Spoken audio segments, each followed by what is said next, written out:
Hello, I'm Janine Kackmar with the Palos Heights Library, and I'm here today with Gareth Blakesley, Director and Chief Naturalist at Lake Catherine.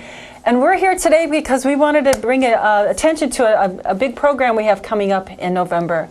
What's coming up in November at the Lake Catherine? Well, we have it's the second year of our Stories by the Lake, and it's something that we partnered with the library last year, and we continue to do this year, so we're excited to keep going with this. So Stories by the Lake, what is that about?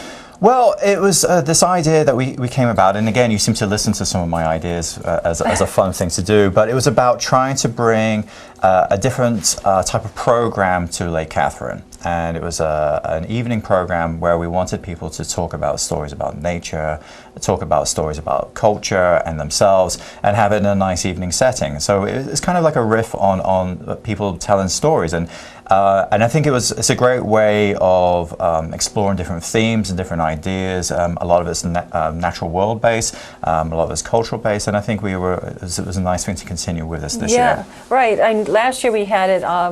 It's at the clubhouse. Mm-hmm. This year it's coming up on Thursday, November 7th, which I know sounds far away, but these weeks are just going by so quickly. Yeah. Mm-hmm. So it's November 7th at 7 p.m. at the clubhouse at Lake Catherine.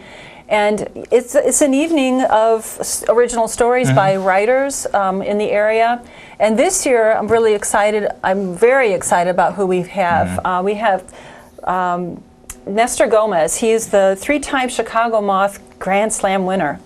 And that means he knows how to tell a story. And his own personal story was fascinating. A few months ago, Rick Hogan wrote about him in the Tribune, which is how I found out about him.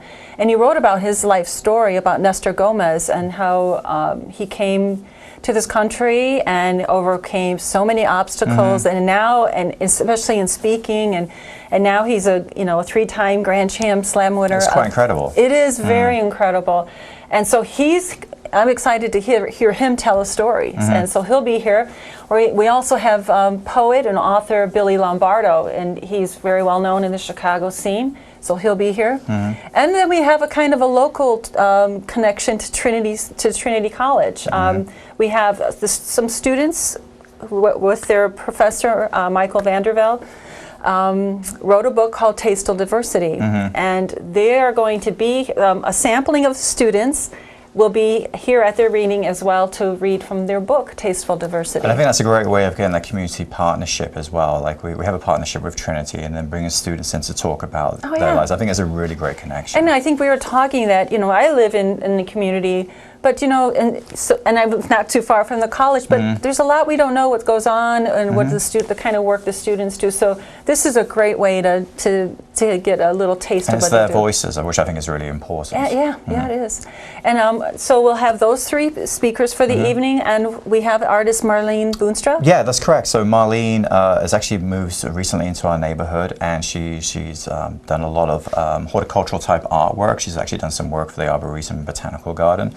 I connected with her through one of our local community members, and she said, "Oh, this person's a great artist." Yeah. I saw her work online, and then we set up a meeting, and she's going to be coming to that event. So she'll have her work on display. She'll have some of her work there display, and if people like it, it is on sale as well. If people are interested in that, but it is beautiful, beautiful work. Great. Really highly detailed, and so we tried to do a different artist. We did a different artist last year, Elaine, and so I think having that sort of a variation, and again, it kind of connects. Art is a great way of connecting with nature, and then also speaking about the natural world is a great way of connecting with the world as well. Yeah, so we have the spoken word, and then we have visual art, and of course this will be inside, so we aren't going to be outside at the lake. We'll be inside in the clubhouse. And is Carrie going to be here with Harvest Room? I believe Harvest Room is coming. I don't know if Carrie will be there, but Harvest Room said that we have to supply some drinks there. Okay, so and then is there a fee to get in? There's a $5 cover charge. Sorry. Yeah, no. Sometimes our events are free, sometimes they're not. There's a $5 cover charge, and there'll be additional charge for drinks for people. Okay. Great. So there you have it. Stories by the Lake coming up in November 7th at 7 p.m. It's another great collaboration between Lake Catherine and the Palos Heights Library. We'd love to see you there. You call the library. You can register online at the Palos Heights Library's website at phlibrary.org. Or call the Lake Catherine. And check for Facebook updates as well, because that gives us a chance to see how full something is and if there's any changes as well. So Facebook's the best way for seeing what up-to-date information is going up to the event. That's a good point, yeah. All right, so thanks for joining us, and we'll see you next time.